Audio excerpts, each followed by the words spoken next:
bienvenue une fois de plus, bienvenue à tous sur notre chaîne Simama, le Dieu de Dieu. Aujourd'hui, nous partageons sur certains principes de base de la foi. Parce que beaucoup de chrétiens ne savent pas que Dieu est, ils ne comprennent pas forcément la relation entre la science et Dieu. On a naturellement fait croire aux gens que Dieu se dirige vers le sud et la science se dirige vers le nord. Ils ne vont jamais se retrouver, alors qu'en réalité, Dieu et la science, c'est exactement la même chose. C'est pour ça, Einstein avait dit un peu de science éloigne de Dieu, beaucoup de science rapproche de Dieu. Parce que lorsqu'on fait vraiment la science, on arrive à un niveau où on est vraiment ancré dans le principe scientifique. On se rend compte que c'est anormal de penser qu'il n'y a pas quelqu'un derrière les principes de la science qui est intelligent, qui a créé tout ça. Parce que ce n'est pas normal qu'on puisse avoir des choses au hasard de cette façon-là. Parce que plus on se rapproche de la science, on se rend compte que c'est impossible de ne pas savoir qu'il y a une personne plus grande qui a créé cela. Et un des éléments pour nous, puisque nous faisons dans la vulgarisation chrétienne, c'est de réfléchir aujourd'hui sur certains éléments de base de la foi, à partir de ce qu'on appelle une onde. Beaucoup de personnes ont été à l'école, beaucoup de personnes ont étudié, mais peu de personnes connaissent les principes de base autour de nous. Est-ce que vous avez déjà médité bibliquement ou scientifiquement ou intellectuellement sur ce que c'est qu'une onde? En fait, une onde, par exemple, quels sont les exemples d'ondes qu'on a autour de nous? Dans la mer, les vagues sont la résultante des ondes. Lorsqu'on a une bassine d'eau, lorsqu'on jette une bille au-dessus de la bassine, ça crée des ondes à la surface de l'eau. C'est ça les ondes. Aussi, beaucoup de personnes comprennent, ils entendent parler des ondes Wi-Fi. Beaucoup de personnes entendent les ondes radio. Pour que votre téléphone puisse permettre à communiquer avec une autre personne, c'est à travers les ondes, justement, de télécommunications. Tous ces éléments-là, ce sont des ondes. Même la lumière en elle-même est une onde. Vous voyez que la lumière est différente des ondes de radio, c'est différent de la perturbation que vous créez sur l'eau, c'est différent des vagues, mais tout ça sont les ondes. Pourquoi nous parlons de ça? Parce que la foi est une onde. L'aspect aujourd'hui, ce n'est pas d'enseigner sur les ondes, parce qu'il y a tellement de choses à dire là-dessus et ça peut devenir plus en plus compliqué. On se dit à quoi ça sert. Mais le plus important, c'est de se dire, chrétiennement parlant, quelle est la structure des choses. Lorsqu'on déstructure les choses, on comprend scientifiquement comment les choses sont, on peut rapprocher ce concept biblique. Bibliquement, lorsqu'on comprend la structure du nombre, on peut comprendre exactement ce que c'est que la foi. Parce que beaucoup de personnes récitent Hébreux 11. La foi, c'est une ferme assurance aux choses qu'on espère, une démonstration de celles qu'on ne voit pas, ainsi de suite. Mais c'est très bien de réciter ça. Mais au niveau palpable, comment tu peux expliquer la foi à un scientifique? Et pour ça, donc, dans cette série, nous allons étudier peu à peu ces éléments-là que nous aurons dû étudier lorsqu'on était à l'école primaire, au collège ou à l'université. Parce qu'on nous a fait avoir des diplômes sans avoir la connaissance. On a appris aux gens à avoir des diplômes sans avoir la connaissance. Beaucoup de personnes connaissent les ondes, mais ils ne connaissent pas à quoi ça sert, quel est le rapport. Par exemple, la définition basique d'une onde, comme à la maternelle, vraiment, on suppose qu'on n'est pas là pour faire les choses de l'école. Une onde est une perturbation qui se propage dans un milieu. Ça veut dire, une onde est une perturbation. Parce que quand tu lances la bille, avant que tu ne lances la bille, il n'y a pas d'onde. Ça veut dire qu'il n'y a pas de perturbation. Mais lorsque tu lances la bille au-dessus de la bassine, comme nous avons parlé, ça crée une perturbation au-dessus de la bassine. Et cette perturbation-là, comment on la voit? On la voit parce que ça déplace l'eau. Ça veut dire qu'une onde est une perturbation qui se propage dans un milieu. En ce moment, on peut se rendre compte que la vague que tout le monde voit, la vague c'est une onde. Donc la vague était une perturbation créée au milieu de la mer qui se propage dans un milieu. Dans le cas de la vague, le milieu c'est quoi? Le milieu c'est l'eau. Dans le cas par exemple de la lumière, le milieu c'est quoi? C'est l'espace, c'est l'air. Prenons un autre exemple. le son que vous écoutez, en réalité, c'est une onde. Quand je me tais, il n'y a pas de perturbation. Mais quand je commence à parler, mes cordes vocales créent une perturbation dans l'air qui bouge d'ici où mes cordes vocales sont vers votre oreille. C'est cette perturbation-là qui est encore une onde. Et ça, on appelle ça une onde sonore. Parce qu'il y a des ondes qui sont... Il y a différents types d'ondes, mais je suis en train de parler de la structure même interne d'une onde. Et dans ce cadre-là, il est important de comprendre que l'onde sonore que j'écris avec mes cordes vocales arrive au niveau de vous, même si vous ne voyez pas, mais votre tympan ressent. C'est pour ça que ça frappe sur vos tympans et vos tympans arrivent à suivre ce que je dis. C'est un exemple d'onde. Pourtant, ce n'est pas visible, parce qu'il faut voir la relation entre ça et la foi. La foi est justement quelque chose qui est invisible, mais la foi n'est pas vague. C'est pour ça que si tu as une foi vague, tu serais en train de parler à quelqu'un qui n'a pas d'oreille. Si j'ai créé une onde de foi, déjà, qui n'est pas reçue par certaines oreilles de foi aussi, on n'aura pas de résultat. Si je parle et que je m'attends à ce que ce tableau réagisse, c'est impossible que ce tableau-ci réagisse. Pourquoi? Parce qu'effectivement, j'ai créé une onde, mais il n'y a pas de récepteur de l'autre côté. Donc la foi au niveau des chrétiens a été tellement vague parce qu'on a cru que c'était la récitation. Dieu peut créer aussi une onde de foi dans ta vie, mais si tu n'es pas capable d'avoir les oreilles pour écouter ce que Dieu dit, pour recevoir cette onde-là, c'est pour ça que beaucoup de personnes vont dormir à l'église, dormir dans la Bible. C'est toujours eux qui pensent qu'ils sont les meilleurs, et ainsi de suite. Mais ils vont faire ça à la fin, ils seront toujours pires que les païens. Ils vont se retrouver en train de dire que c'est quel genre de Dieu que je sais et ma vie est toujours comme ça. Pourquoi? Parce que ce n'est pas parce qu'on est à côté de la source de l'onde que ça veut dire qu'on est impacté par l'onde. Si tu es à côté de quelqu'un qui parle, mais tu n'as pas les oreilles pour écouter, ça ne va rien changer à ta vie. Si tu es à côté du Saint-Esprit qui parle, mais tu n'as pas les oreilles spirituelles pour écouter, ça ne va rien changer à ta vie. Si tu es à côté de Dieu qui parle, tu n'as pas les oreilles pour écouter, ça ne va rien changer à ta vie. Et les oreilles pour écouter, donc, ce sont les oreilles vraiment de la grâce. Pourquoi? Parce que ce n'est pas parce qu'on lit la Bible qu'on écoute Dieu. Ce n'est pas parce qu'on suit les sermons qu'on écoute Dieu. Ce n'est pas parce qu'on dort à l'église qu'on écoute Dieu. Beaucoup de personnes écoutent Dieu selon leurs oreilles, alors que Dieu ne veut plus ces oreilles-là. Beaucoup de personnes chimiques avec Dieu, mais ils ne sont pas capables de recevoir l'onde qui vient de Dieu, parce qu'ils n'ont pas la capacité de le faire. Donc aujourd'hui, nous allons rester sur cette base-là, en sachant qu'une onde, c'est premièrement, une onde, c'est une perturbation. Ça veut dire qu'il y a avant l'onde, il y a après l'onde. C'est très important de savoir que même la marche chrétienne, il y a qu'est-ce qui était avant, qu'est-ce qui est après. Si ce que tu étais avant et ce que tu as après est la même chose, ça veut dire qu'il y a un problème, la perturbation est un problème. Donc une onde se définit d'abord comme une perturbation.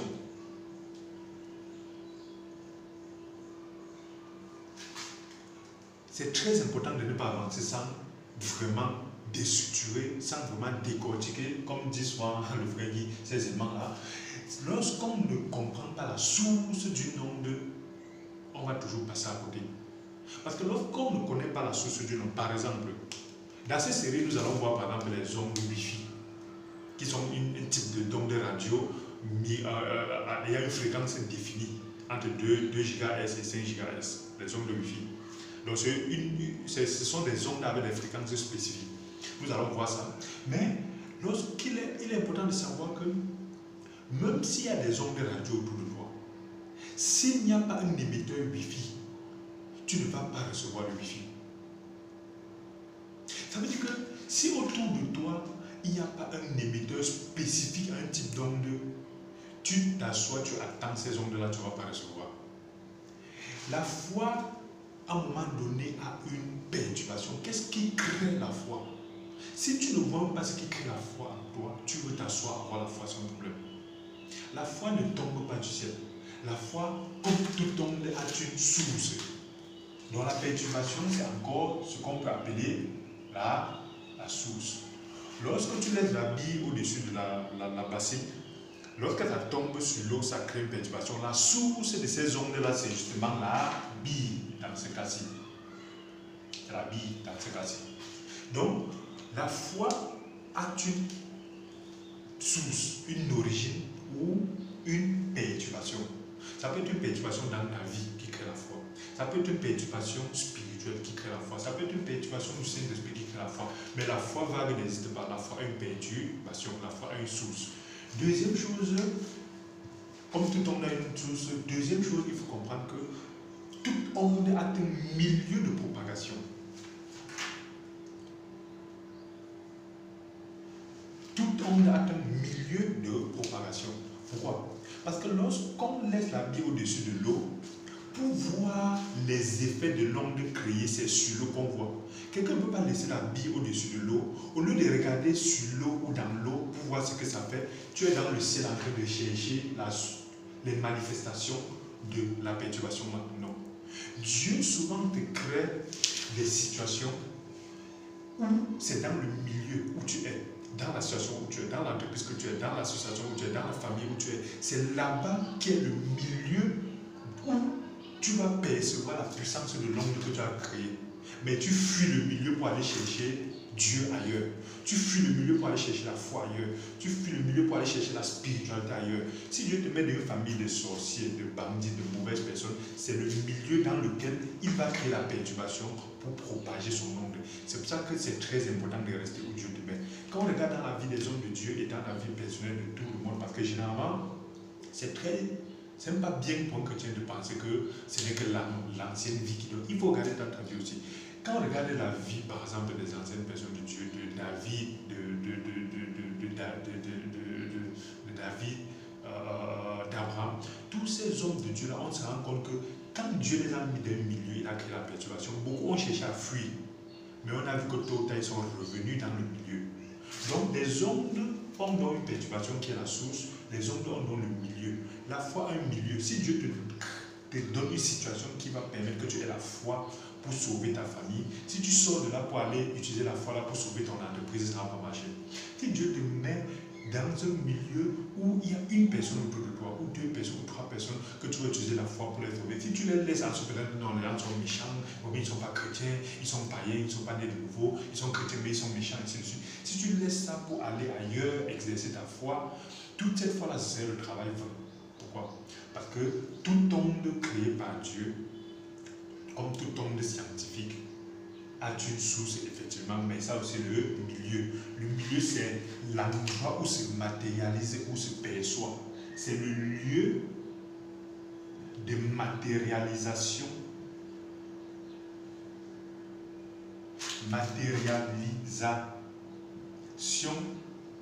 de l'onde. Le lieu de matérialisation de l'onde. Alors, c'est très important d'étudier d'abord ces éléments-là et d'appliquer à notre vie chrétienne. Pourquoi? Parce que la prochaine fois, dans cette série-ci, nous allons voir les longueurs d'onde. Nous allons voir la fréquence. Nous allons voir la période. Tous ces éléments-là, nous allons voir même la différence entre les ondes électromagnétiques, la différence entre les ondes radio. Dans les ondes radio, nous allons voir les ondes hertziennes. Nous allons voir les ondes Wi-Fi. Tout ça sont les types de foi, les types de vie chrétienne, les types de puissance de Dieu, les types de paroles que Dieu nous envoie. Mais comme nous n'avons pas compris la science, nous n'arrivons donc pas à comprendre que la vie chrétienne, ce n'est pas une histoire de partir à l'église, réciter, je suis catholique, je suis protestant, je suis pentecôtiste, et c'est pour ça que la plupart des gens qui circonscrivent la vie chrétienne à ça se retrouvent toujours pire que les païens. Parce qu'on se retrouve à un moment donné. Pourquoi? Être chrétien, c'est une pièce à deux faces. La première face, c'est le salut éternel. Et c'est une onde qui a une source, une seule personne, Yeshua HaMashiach.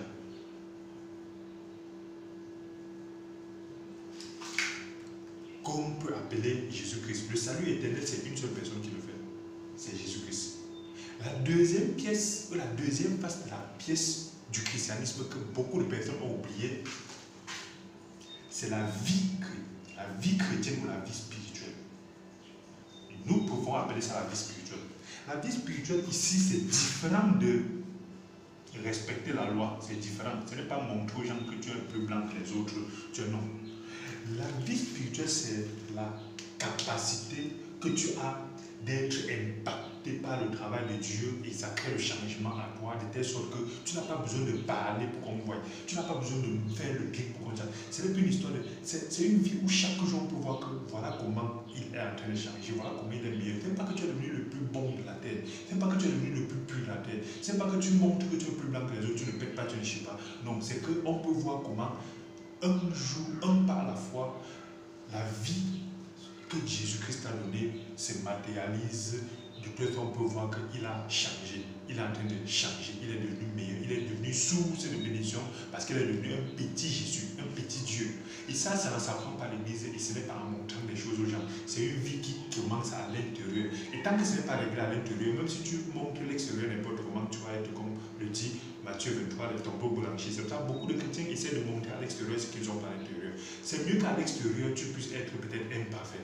Mais qu'à l'intérieur, le travail que Dieu fait avec toi est tellement clair et puissant que ceux qui ont les yeux pour voir. Parce que quand tu grandis spirituellement, tout le monde ne voit pas, mais les gens qui sont spirituels ont les yeux spirituels pour voir.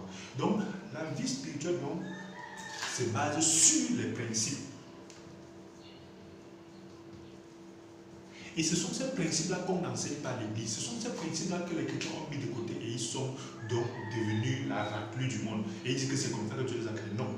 Par exemple, un principe qu'il y a dans le monde de Dieu et dans le... En fait, un des principes qu'on oublie. Les principes sont des règles que même les païens, quand ils appliquent ça, ils prospèrent. Dieu, par exemple, a dit que tout être humain doit travailler. C'est pas parce que tu es chrétien, tu ne travailles pas. Tu vas mourir, aller au ciel, mais tu serais pauvre et misérable. Dieu a dit qu'il faut respecter les aînés. Tu es chrétien, tu ne respectes pas les aînés, tu vas être méprisé, et ainsi de suite. Dieu a dit qu'il faut respecter les lois dans la cité dans laquelle tu es. Tu es chrétien, tu ne respectes pas la loi. Là, on va te mettre en prison. Tu serais tout né de nouveau en prison, mais tu serais un prisonnier. Tu es chrétien, tu n'apprends pas à gérer l'argent. Tu auras tout l'argent. Mais ça va venir partir. Après, tu vas te retrouver à être toujours que tu es né de nouveau. Mais tu vas dormir sans manger, tu ne vas pas envoyer les enfants à l'école, tu vas être malade, tu ne vas pas te soigner. Pourtant, tu es né de nouveau. Pourtant, si tu mets, tu vas aller au ciel. Surtout que tu n'as pas appris le principe de gérer l'argent. Et ça ne s'apprend pas à l'église, forcément. C'est censé s'apprendre à l'église, mais ça ne s'apprend pas dans la religion. Donc, Dieu, c'est un Dieu de principe. Et c'est dans ce cadre-là que être chrétien, ce n'est pas justement réciter des choses, mais être chrétien, c'est être né de nouveau. Parce que si tu n'es pas né de nouveau, tu n'es pas chrétien. Pas à l'église pendant 50 ans. Si tu n'es pas né de nouveau, tu n'es pas chrétien. Maintenant, quand tu es né de nouveau, donc, ça ne suffit pas. Ça ne suffit pas aller au ciel, mais ça ne suffit pas pour vivre une existence heureuse. Parce que quand Dieu t'a créé sur cette terre, il t'a mis comme descendant d'Adam. Tu es censé surmonter et gérer toute la création. Mais avoir le salut ne te permet pas de gérer toute la création. C'est quand tu apprends les principes de gestion. Tu ne peux pas ne pas savoir gérer et tu penses que comme tu es chrétien, ça va tomber du ciel. Donc c'est ces éléments-là qui permettent que nous allons donc étudier en regardant la structure scientifique du nombre. On va arriver à la fin avoir une compréhension, nous espérons, plus profonde du concept de la foi. Merci d'avoir écouté cette vidéo. Si cette vidéo vous a béni, n'oubliez pas de liker, de partager et de vous abonner. Ça nous ferait plaisir. Et dans la prochaine vidéo, nous allons étudier donc les concepts qui marchent avec l'onde. Aujourd'hui, nous retenons que l'onde est une perturbation qui se trouve pas dans le milieu. Spirituellement, on peut voir qu'il y a la source. Et le milieu, c'est l'endroit où Dieu te met pour que tu puisses faire ce qu'il a créé, la perturbation pour faire. Nous allons voir la notion de longueur d'onde, de fréquence, de période plus tard. Et nous rappelons encore que être chrétien, ce n'est pas dormir à l'église, ce n'est pas se mettre né de nouveau, mais c'est aussi apprendre les principes qui permettent que tu puisses t'en sortir. Pourquoi? Parce que même celui qui n'est pas né de nouveau, qui apprend ces principes-là, va s'en sortir. C'est juste qu'il va mourir, malheureusement, il ne va pas au ciel. Nous ne sommes pas là pour classer les gens et ainsi de suite, mais nous annonçons ce que Dieu nous permet d'annoncer. Merci d'avoir écouté cette vidéo et à bientôt.